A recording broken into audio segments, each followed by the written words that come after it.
Halo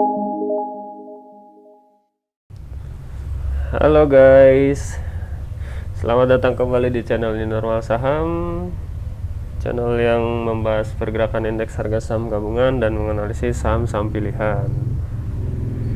Pada perdagangan hari ini, Senin 22 November 2021, IHSG ditutup lebih tinggi dibandingkan perdagangan hari sebelumnya, di mana IHSG naik 3,123 poin atau menguat 0,04% ke level 6.723,386. Pada perdagangan hari ini tercatat volume transaksinya sebesar 230 juta lot saham atau setara dengan 14,1 triliun.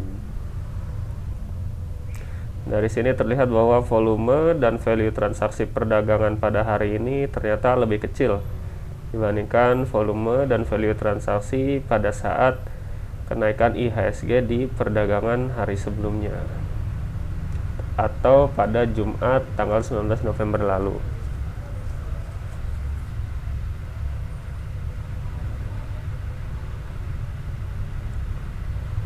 Pada perdagangan hari ini,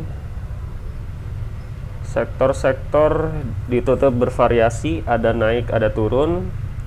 Yang mendorong kenaikan diantaranya ada IDX Finance, ada IDX Basic, IDX Industri, IDX Health, dan IDX Non-Cyclical. Sedangkan ada juga indeks yang turun seperti IDX Infrastruktur yang didorong oleh turunnya harga Telkom dan Mitratel. Ada IDX Energi, IDX Cyclical, dan lain-lainnya. Secara keseluruhan berdasarkan value terlihat bahwa tekanan IHSG pada hari ini dipengaruhi oleh saham yang baru saja IPO, Mitratel dan Telkom, yang keduanya turun pada perdagangan hari ini.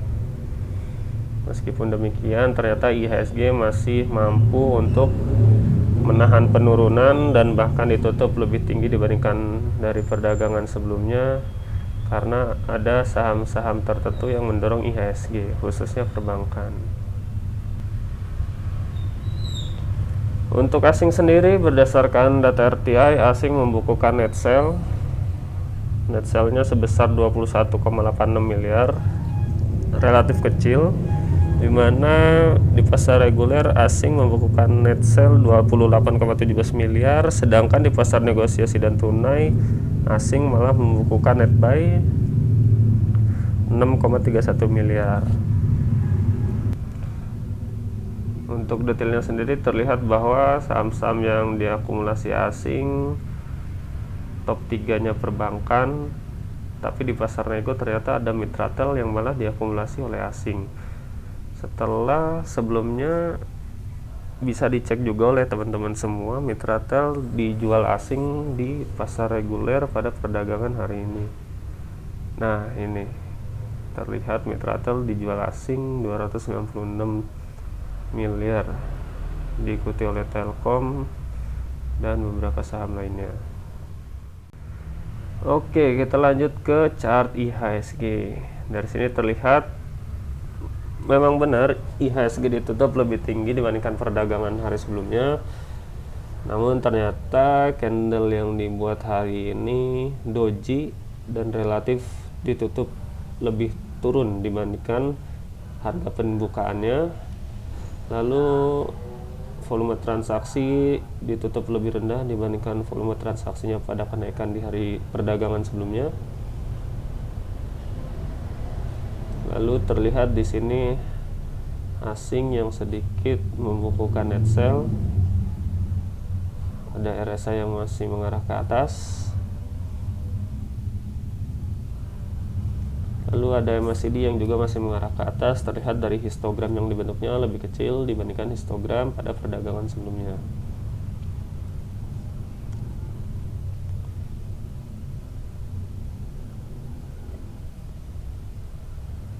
Jadi untuk perdagangan besok kemungkinan IHSG akan menguji kembali terlebih dahulu support terdekatnya di area psikologis 6.700 hingga 6.690 ini. Apabila berhasil mantul, jangan lupa untuk memanfaatkan kesempatan tersebut untuk mengakumulasi kembali saham-saham menarik.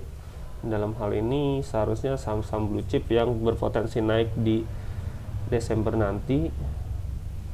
Lalu jika berhasil mantul, kemungkinan IHSG akan naik menguji psikologi selanjutnya di 6.800. Oke, kita lanjut ke analisis saham-saham pilihan. Saham pilihan pertama kita pada hari ini ada Vale Indonesia Tbk atau INCO.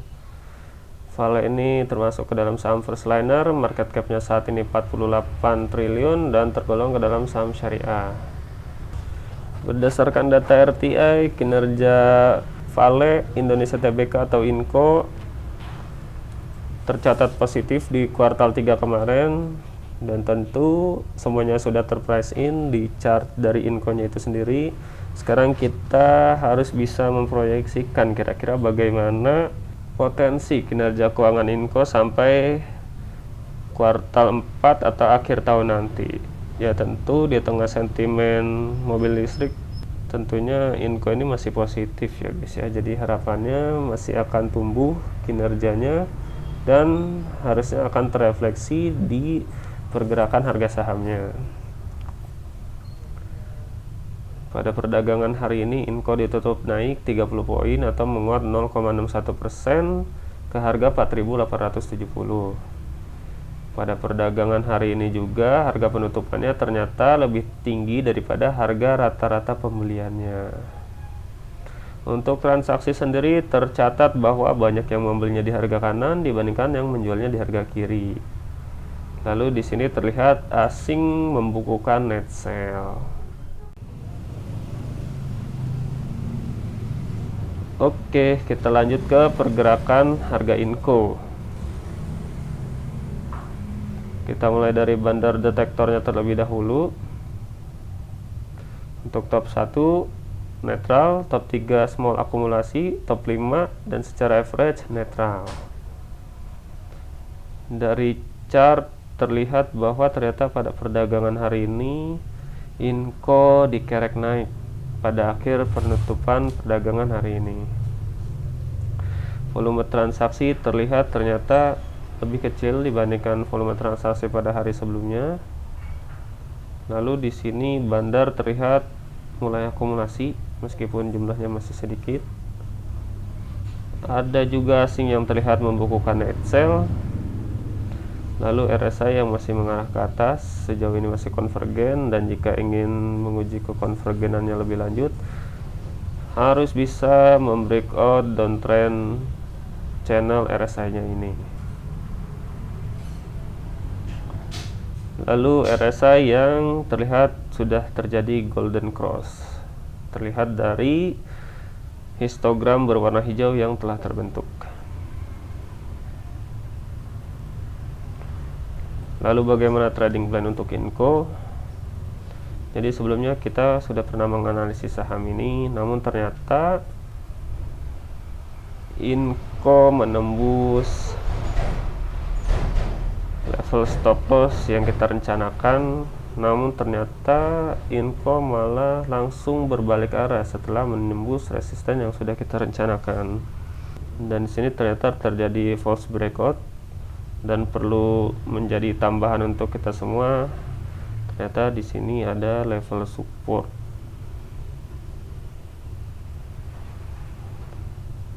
Di psikologis 4.700. Tapi gak masalah, memang tujuan trading plan seperti itu.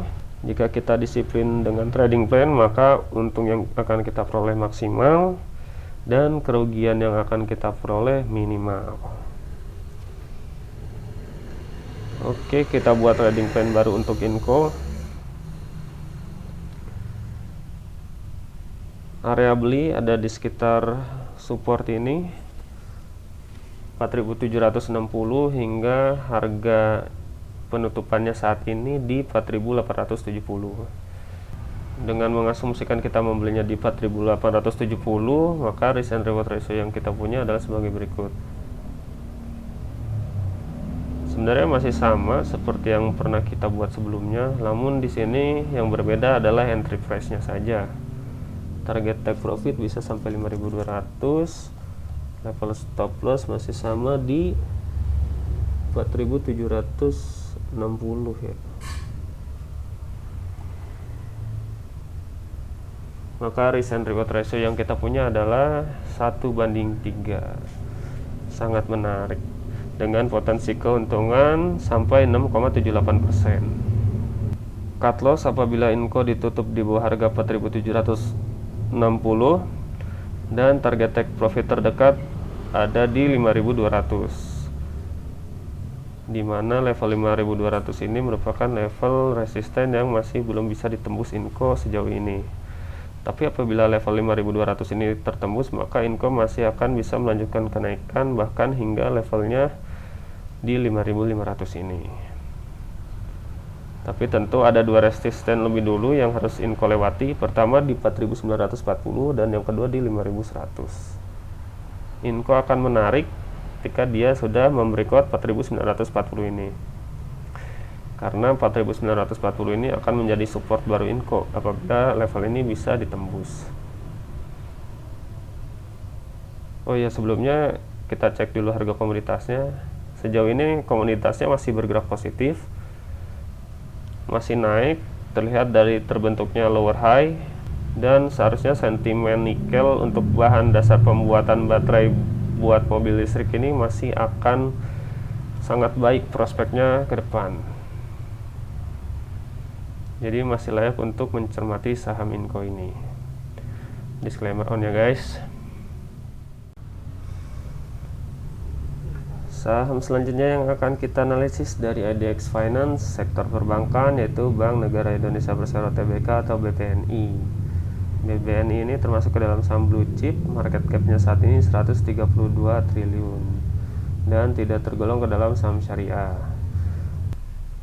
Pada perdagangan hari ini BBNI ditutup naik 150 poin atau menguat 2,13% ke harga 7.175.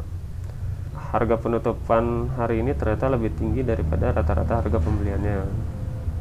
Untuk transaksinya sendiri tercatat ternyata banyak yang menjualnya di harga kiri dibandingkan yang membelinya di harga kanan. Lalu asing yang terlihat mulai masuk kembali ke dalam saham ini. Oke, kita masuk ke chart BBNI.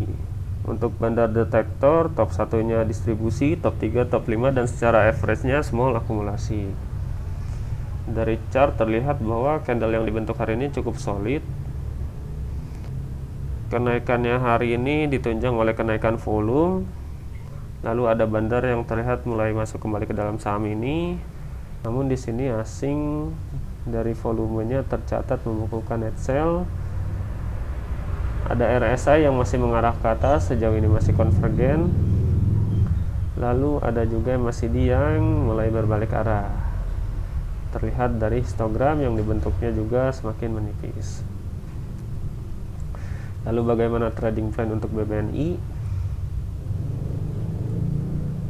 Pertama-tama kita harus mencermati terlebih dahulu support kuatnya di 7.075. Apabila 7.075 ini tertembus, maka kemungkinan BBNI masih akan terkonsolidasi di antara harganya di 6.800 ini sampai 7.075 ini.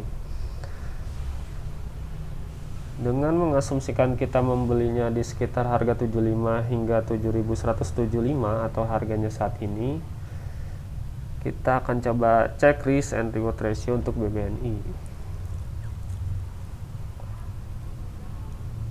Target take profit bisa sampai 7575, level stop loss di 7075.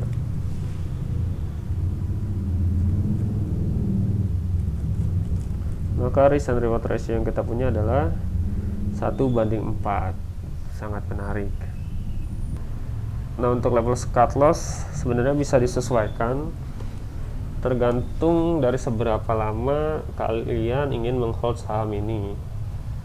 Untuk di sini level cut loss-nya di 7.075, area pembeliannya sendiri di 7.075 sampai 7.175 ini, dan target take profit ada di 7.575. Tentu target take profit ini bisa tercapai ketika BBNI bisa menembus resistennya terlebih dahulu di 7225. Disclaimer on ya guys. Saham terakhir yang akan kita analisis dari IDX Infrastruktur sektor menara, yaitu Sarana Menara Nusantara Tbk atau Tower. Tower ini termasuk ke dalam saham Firstliner, market capnya saat ini 61 triliun dan tidak tergolong ke dalam saham syariah. Berdasarkan data RTI, revenue-nya tumbuh 19,34 pada kuartal 3 kemarin secara year on year. Net income-nya juga naik 19,49 secara year on year. Secara kuartalannya sendiri, revenue-nya tumbuh 3,01% dan net income-nya naik 14,1%. Pada perdagangan hari ini, Tower ditutup naik 25 poin atau menguat 2,11% ke harga 1.205, di mana harga penutupannya ini ternyata lebih tinggi dari rata-rata harga pembeliannya. Untuk transaksinya sendiri terlihat banyak yang membelinya di harga kanan dibandingkan yang menjualnya di harga kiri. Lalu ada asing yang mengakumulasi dalam jumlah besar saham ini. Oke, kita lanjut ke chart Tower. Kita mulai dari bandar detektor. Untuk top 1 small akumulasi, top 3 top 5, dan secara average big akumulasi. Pada perdagangan hari ini terlihat bahwa Tower ditutup menguat. Penguatan hari ini ditunjang oleh kenaikan volume bandar yang terlihat mengakumulasi saham ini. Lalu ada asing yang juga terlihat masuk kembali ke dalam saham ini. Kemudian ada RSI yang mengarah ke atas. Lalu ada MACD yang juga masih mengarah ke atas. Lalu bagaimana trading plan untuk Tower?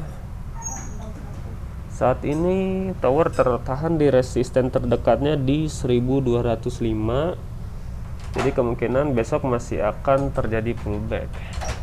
Untuk area beli sendiri ada di sekitar 1175 ini hingga harganya saat ini di 1205. Untuk harganya saat ini bisa dicicil beli bagi yang tahu ketinggalan. Dengan mengasumsikan kita membelinya di 1205,